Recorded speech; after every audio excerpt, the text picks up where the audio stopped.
Hello and welcome. This is Mike Aguilera, and I'll wait a few seconds to let a few more people log on, and we'll go on with the show.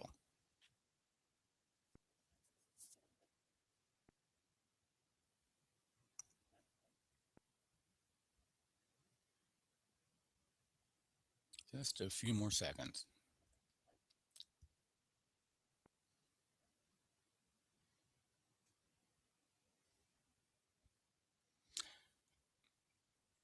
Because I have a lot of great tips and techniques to help you grow your real estate business.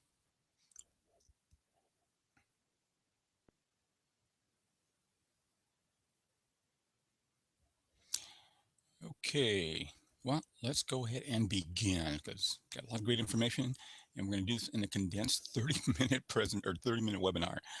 Again, my name is Mike Aguilera, and this is a workshop or a webinar on how to connect with anyone, how to have people open up to you, and specifically to help you grow your real estate business to attract more clients and avoid losing opportunities. And this is going to be based on my book, Connect with Anyone in 90 Seconds or Less. And we're going to cover four elements, four parts. One is the mindset to create rapport, but also the mindset to ha- see opportunities. And then part two is going to be contact. It's, it's like a formula, 1, 2, 3, 4. Contact is the first impression when you meet someone for the first time. If it's at a networking event, if it's farming or door knocking, or just meetings at your office where you haven't met them yet, they just called you and you're going to meet with them. And then part three is a conversation. What you can do during a conversation to start to understand somebody and also have them open up to you and maintain that rapport. And then part four is the follow up. If you're going to have a follow-up meeting with somebody, what you can do to increase the odds of them meeting with you, but also just to control the meeting, to position yourself as a trusted advisor, as a consultant, not specifically, not necessarily as a salesperson. So you want to position yourself in a way where they see you as a leader. And so a little bit about myself, so you know what we're going to be covering, and a little bit about the myself and the technology or the system I'm going to be talking about, which is NLP. Uh, Again, my name is Mike Aguilera. I've been doing training and coaching for about 14 years now. And before that, I was in the high tech field. And in the high tech field, I was always looking for new products or services or information to help me grow personally. And back then, even when I was young, I was labeled as shy, or I also had the fear of public speaking. It was sometimes I was okay in front of a group, other times it was a bundle of nerves. And in the high tech field, eventually getting into more positions where I was working with people, teams, influence them. And I was okay one on one talking to somebody, but also even one on one, how to have somebody take action and not come across as arrogant or bossy. So I came across NLP through Tony Robbins, his first book. He talks about it, and I became fascinated with it. And so I went through seminars and workshops, and eventually went through the formality of being certified as a practitioner, and then certified as a master practitioner, and then certified as a trainer. So thousands of hours of training and thousands of dollars of workshops. Uh, I, I just immersed myself in NLP, and it transformed my life. And as in the high tech field, it helped me with people and presentations and myself, and understanding myself and other people. And also, as I was working with NLP and primarily help myself, I was starting to help other people, and it started to transform their life. And so I just became passionate and just loved helping people in many different ways. And so eventually I broke away, or from one company to the next company. Eventually I broke away from the high tech field and started doing NLP and coaching and training around communication skills full time as my business. And so I'm going to share with you some golden nuggets that will help you, because there's half day and full day workshops. And what I'm going to do is just share you some golden nuggets that will instantly help you now. And then for those that want to learn more about NLP, then contact me, because at the end, uh, there's nothing to sell here. It's just a matter of giving you great information. And then at the end, for those that want to learn more and you want to attend possibly the half day or the full day workshop, then contact me, email me, and I'll keep you posted on the upcoming events. So first, we're going to talk about the mindset for rapport, but also the mindset for opportunities. So first, the mindset for rapport. When you meet someone for the first time, or you're going to meet somebody, if it's door knocking, if it's an open house or farming, whichever it is, what you want to do is have that mindset of going first, of meaning assuming rapport. Assume you're going to like that person. Assume that person's going to be a nice person. Because if you're knocking on the door and you think that person's going to be annoyed, you will project that. What you perceive, you project. You project hesitation. You won't be as warm. So you want to assume rapport. Assume you're going to really like that person. And be okay that they're going to be okay with you and like you. So just assume rapport. Most people are concerned about the other person, or thinking about how is this going to what's going to happen? Am I going to look awkward? Is this going to be an awkward situation? Are they going to like me? So just assume rapport just takes you out of that, and this creates that warmth connection.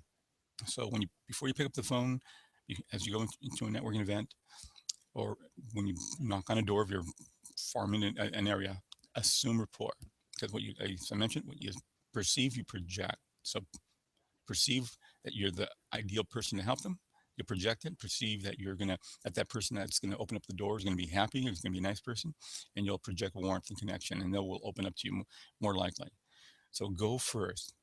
The other thing about the mindset is in NLP, there's a term called reframing, and reframing means if you change the frame of a picture from the light wood to dark wood or something like that, different colors will tend to stand out in the picture.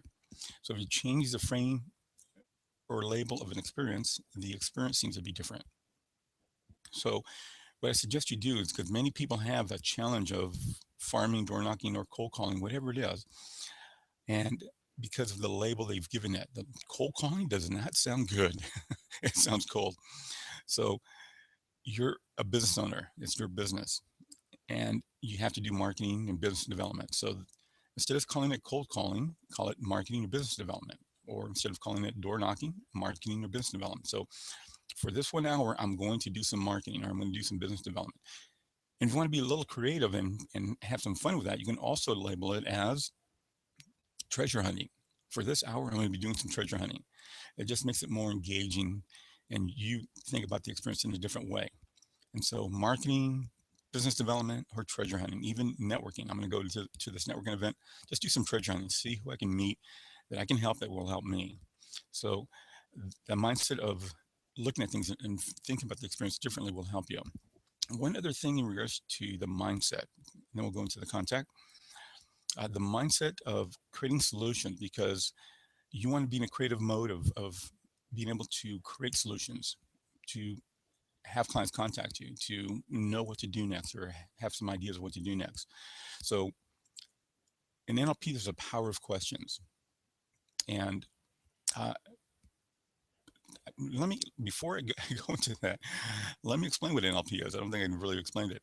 N is for neurons, the mind and the thoughts. L is for linguistic, both your words and your body language. And P is for programming, the programs and patterns we go through to process information. And it's a form of communication model after therapists that were creating amazing change in people, helping them overcome phobias and bad habits, breakthroughs. And so there's elements of NLP on the way the therapists were talking to the clients and going through some exercises to help them go create some breakthroughs. And there's also elements of NLP based on the questions, the meaning behind their answers, their body language, the voice patterns, and what they were doing to create change, have them create change in their lives. And so that's been my focus, and what I train is more on the communication or the subconscious communication. And so I wanted to share that with you so you can understand what NLP, the basis of that is, because in NLP, as I just mentioned right now, in the mindset, it's a power of questions.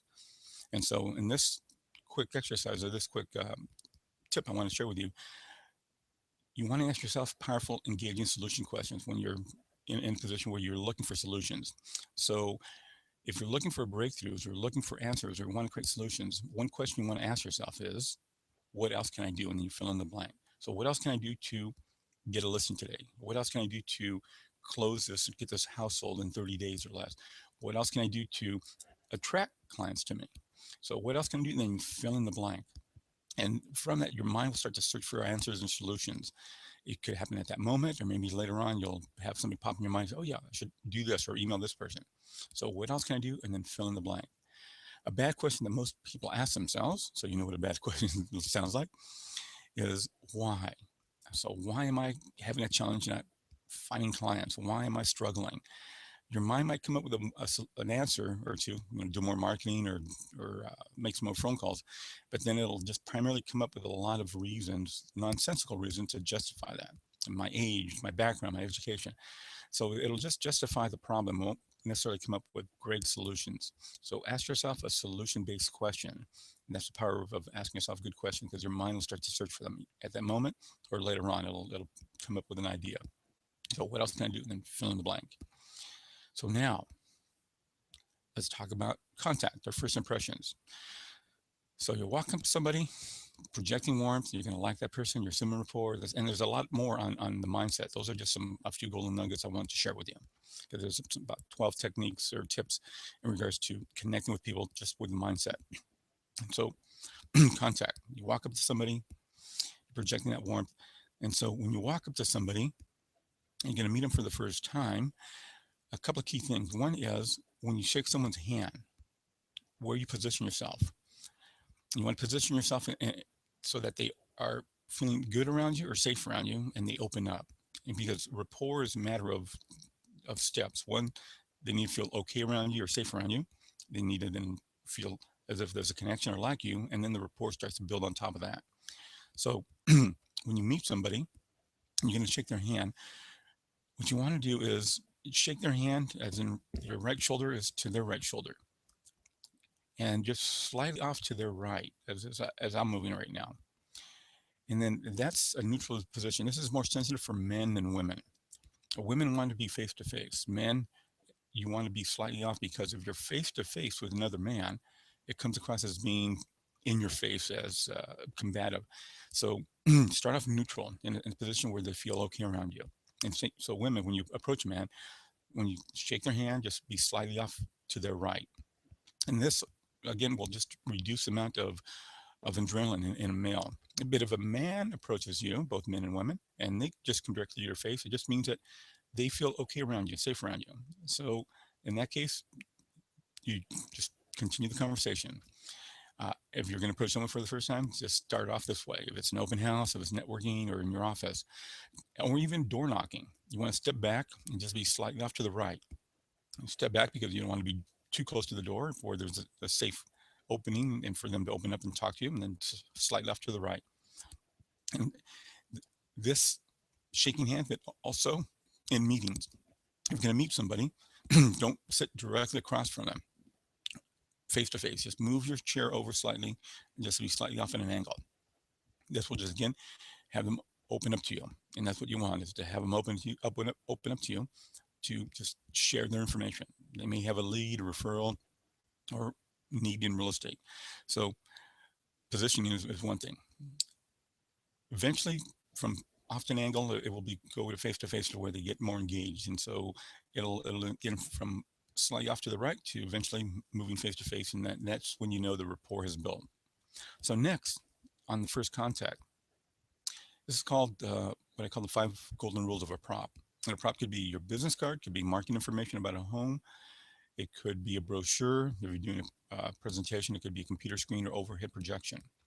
And so the way you handle something, the way you, whatever prop it is to somebody, is going to create a feeling and experience within them, because people are looking for patterns of information, and it's just at a subconscious level, they're going to get a feeling and intuition, just how you move, your voice, your words. And so the way you hand something to somebody will also create a feeling, a pattern. You want to the way you want to hand something to somebody is, for example, if you're going to hand them a book or a card, you just slowly and gracefully hand it to them with value. You don't just want to toss it on the table or throw it at them or just dangle it. You want to hand it and hold it with value. That's giving them the impression they're seeing a pattern of, this must be valuable information, without you saying a word. They're just experiencing it already. So be aware of, if you meet someone, just whatever you're going to give to them. And actually, if someone, for example, an open house, if you have information on the countertops, instead of them picking it up about the home, you pick it up and hand it to them with value. And you're already setting the stage within their mind. It's called priming. You're creating a direction, a frame of mind for them to say, this must be valuable, this home must be valuable, because just your emotions alone are generating that feeling. So hand information with value. The second element that I want to share with you is If anyone ever hands you information, if a client hands you information, either their card or maybe they're filling out information about the kind of home they want, receive it with value. Hold it, look at it. Don't just grab it and dangle it up or grab and toss it on the table. Hold it and look at it and hold it as if it's in good hands. And that'll give them the feeling of I can trust this person. Whatever I give this person, it's going to be in good hands. And that will help escalate their openness to say, this is someone that I want to hire. This is somebody that I want to select to help me, this person. And so receive information slowly and gracefully with value. So those are just two key elements on the contact, the first impression, the handshake, and then the props. And some other elements, one last element that applies to the contact and the conversation. And then we'll go into the conversation. Again, just words, questions you can ask them, and how to maintain that rapport. So the contact in the conversation. The other element to help you with rapport, to connect with somebody, excuse me, is match their energy. This is called matching and mirroring. And so if someone is moving around quickly, then you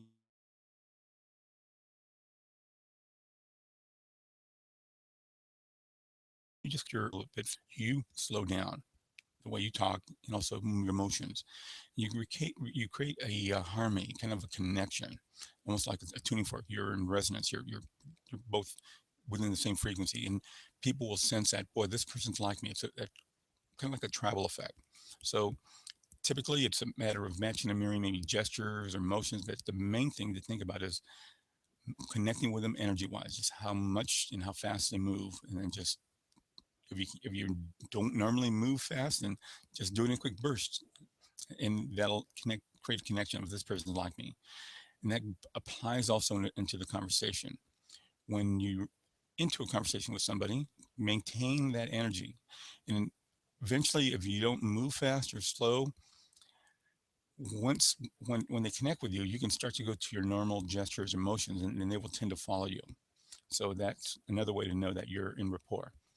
So connect with people energy wise.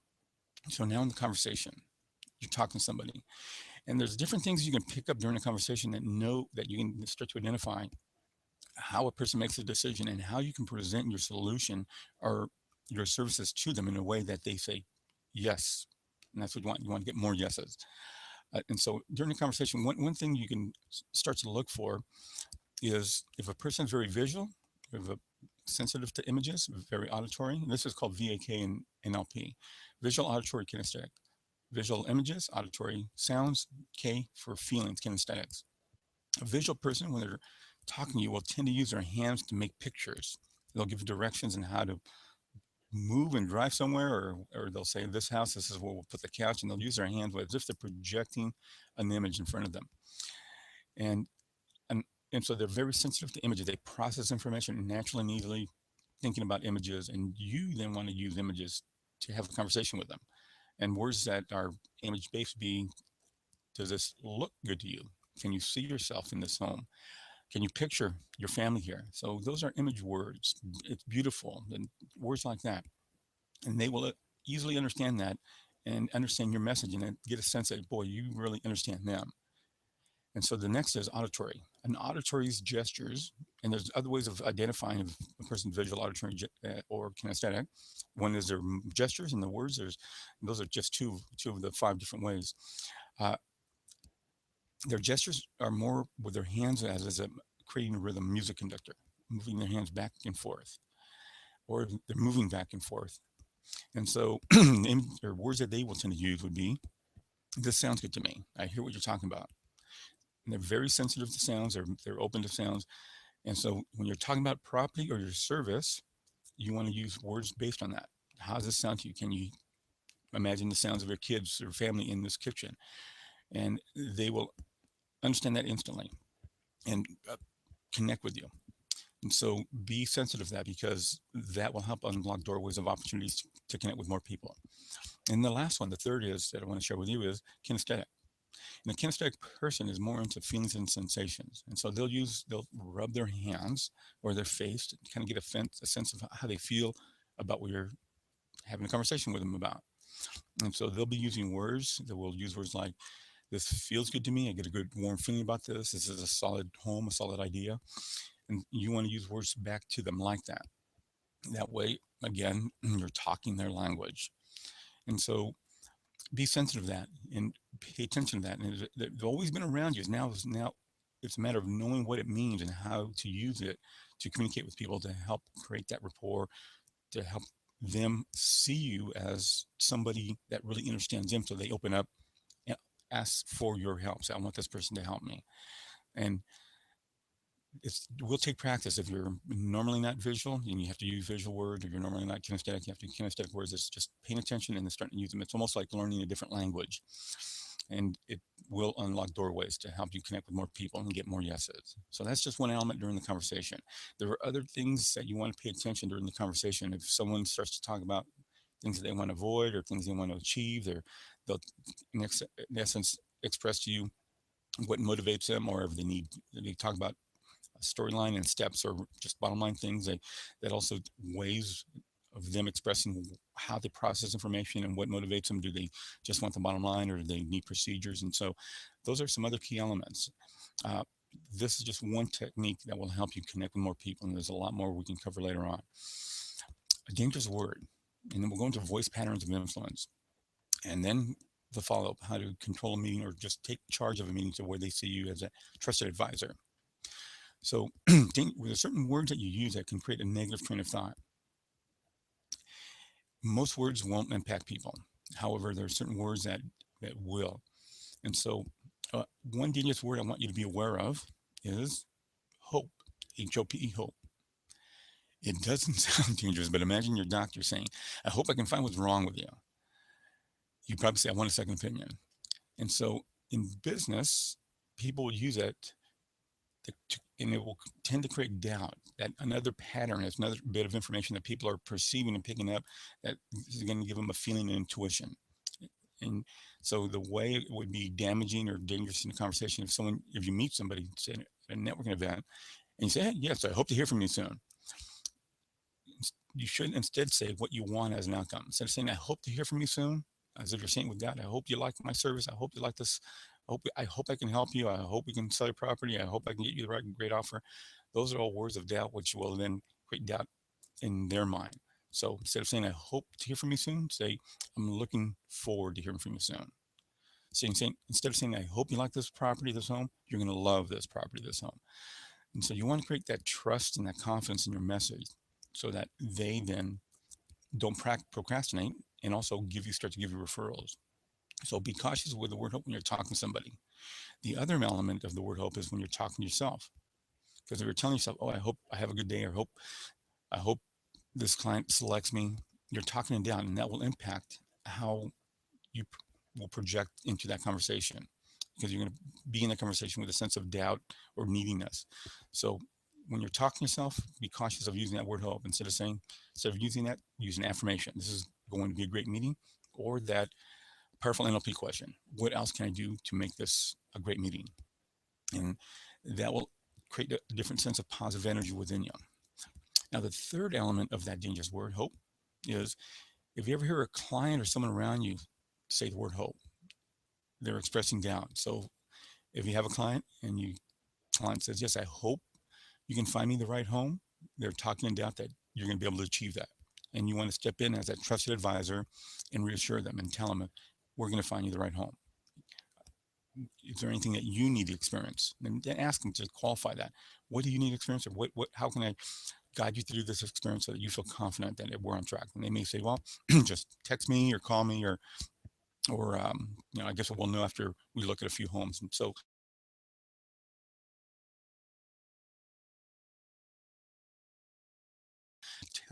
to what they need to experience so that they will be reassured and feel good about you offering their service, you helping them. And so those are just one word and three key points when you talk to somebody, what you want to pay attention to. So what you then can really take control of the meeting and talk to them in a way that reassures them. Now, voice patterns. There are lots of different voice patterns. However, in conversations, there are three distinctive voice patterns. The first one is a voice pattern of a statement. The statement is monotone. This is me saying a statement. I want you to feel confident that this is the right thing to do. I want you to feel confident that this is the right thing to do. So it's not much inflection going up or down. And that's it's a good statement. However, there's more that you can do to that. The second voice pattern is voice pattern of questions. Question goes up at the end. You know what I mean? I want you to feel confident that this is the right thing to do. So your voice goes up at the end. And people tend to use that when they're not sure, and it also creates doubt in a message. And when you're talking about pricing, that also people tend to use that when pricing. I think you should list your house at 1.2 million. And so the person will pick it up as another pattern and get a feeling of, I don't know, I didn't get a good feeling about that message or that conversation. So be cautious with the voice pattern of questions. Only use it when there is a question.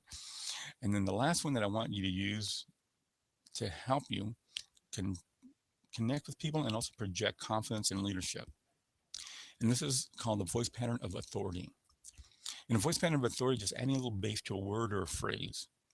So that phrase, I want you to feel confident that I'm the right person to help you. I'm going to just shift my language at that last portion of it. I'm the right person to help you. I'm going to shift it with add a little bass to it and add authority or more certainty.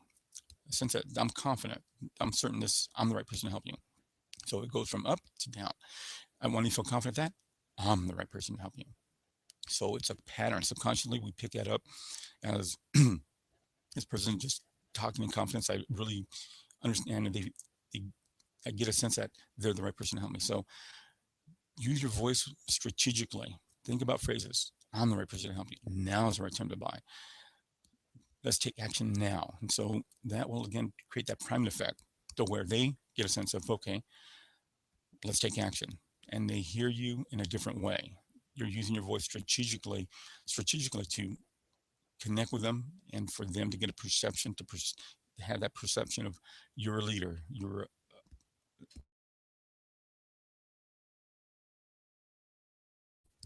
you from childhood. If your mother ever saw you running around with a scissors, she wouldn't say stop. She'd say stop now. So use your voice strategically to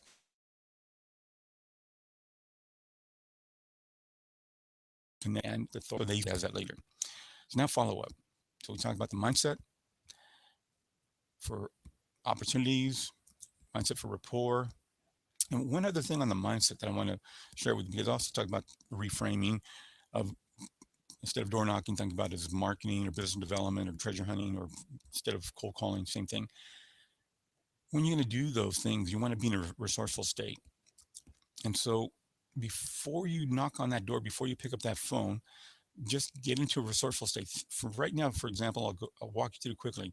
Just think about a time that you said, yes, I feel great, I'm going to go for it. And it could be going on vacation or buying something, whatever it was. Just recall that time, or just imagine what it would feel like where you felt confident and resourceful and just, yes, I'm doing this, I'm taking action.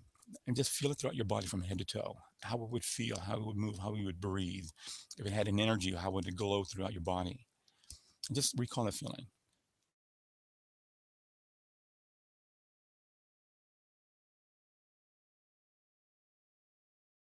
And so now, before you business development treasure hunting, I'm going to like this person.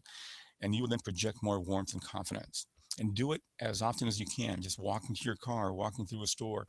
And the more you do it, the more it becomes part of you. It becomes a habit. And you start to project poise and confidence. And as you're walking that way, you are in a resourceful state. So if you ask yourself a good question, like what else can I do to get a listing this week?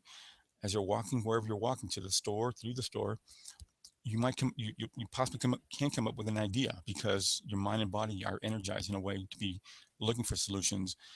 Because if you're under a lot of stress, your mind starts to shut down and you're in a survival mode. But if you're walking resourcefully, your mind is opened up to ideas and solutions. So be in that state. And it's also important for the follow-up, because most people in a follow-up meeting get very tense and can come across as needy. So you want to be in that resourceful state of being confident and projecting that. So during the follow-up meeting, I talked about reframing and replacing certain words like cold calling with business development, marketing, or treasure hunting. And the same thing applies into follow-ups. There's a certain word that you want you to replace that will help you increase the odds of someone meeting with you. And so the word is conversation. So what you do is replace the word meeting and instead use the word conversation. So when you're talking to somebody and you either send them an email or the phone call, whatever it is, say, I'd like to sit down with you and have a conversation about your real estate needs. Or I would like to, great meeting you at the networking event. I'd like to continue our conversation about how we can help each other, how I can help you about your real estate needs. So the word conversation is more engaging. If you say, I would like to sit down with you and have a meeting about your real estate needs, meeting sounds formal, almost like a sales meeting, sales presentation. So meeting people tend to respond by saying, well, let me check my schedule. Conversation is more, yeah, listen and have. So that's what you want to do, is have people open up to you and feel a sense of connection. And that word conversation, have people. Let me check the time here. How am I doing? Oh, we're at the end, so we're going to wrap things up in a moment. Um, the other thing is, in a follow-up meeting, what you want to do is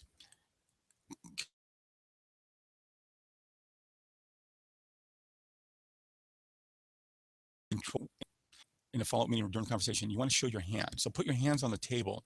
It's just a DNA within us of, we look at things, and if we see someone's hand, we feel safe. It shows that we don't have a weapon in our hand. So put your hands on the table, and that also, if you're having a meeting with someone, just move everything so there's a connection with you and that person across from you. So if you have a laptop, move it to the side. If there's a cell phone on the table, move it to the side so that there's no barriers between you and that person. That creates more of a connection. And then put your hands on the table. And if you want to show more power or more leadership and confidence, you can actually do what's called the steeple effect. Put your hands in the steeple, just your fingertips together on the table, and it'll just show more poise and confidence. And during a follow-up meeting, that will help you connect with people. Just again, connecting with them, having conversations, having no barriers, and showing your hands. So let's wrap things up. We talked about the mindset, and you can start to think about how you quickly use these techniques to help you, because some of these techniques you've been using naturally when not really realizing the power behind them in regards to the mindset or the first impressions, the props, the handshakes, your voice and words. Some things you may be using that are damaging. You might be using the word hope, in other words, that can create that negative train of thought for them to say, let me think about it. Let me interview some more a few other people. And that's what you want to avoid, to lose those opportunities. And there's some techniques, if you haven't thought about them, you can start to add them into your conversations, into your presentations when you're talking to someone and you want them to say, yes, okay, what's next? Those are some magical words you want to hear. And then again, the follow-up, how to control it. There's a lot more that we can cover. I wanted to share with you some golden nuggets that will instantly help you.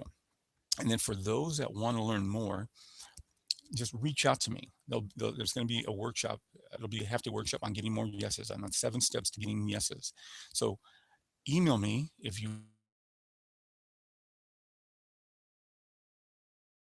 want some more workshop, and for me to set a date and get a sense of how many people would love to learn more information and more techniques that will help them. Because right now you have a lot of great information within you. It's a matter of, you're in the people business.